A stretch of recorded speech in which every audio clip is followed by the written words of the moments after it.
How to buy Kappa token. Now before we start, this is not financial advice. I'm not professional or economic expert. So before investing in any project that you find on my channel, please do your own research. And also, there is a referral code down in the description. You can get free money rewards on crypto with the best referral code. Simply use the code below, find your account, and enjoy the benefits. Check the amount description. So before going on buy this token, make sure to check the REFERRAL account and keep following the updates about this token. As you can see, this token is available on the explainer.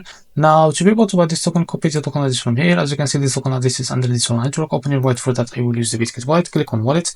Now select this one as the network. Click on this plus icon. Paste the token address here. Now after that, click on this plus icon to add it to your wallet. Now after you add this token to your wallet, go back to your wallet and find the token that you just added. That's called Kappa. Now after you find it, click on it. Swap from here. And click on switch. From the top, select the token that you want to buy with, for example, USDT, and make sure that you have enough USDT on your wallet, of course.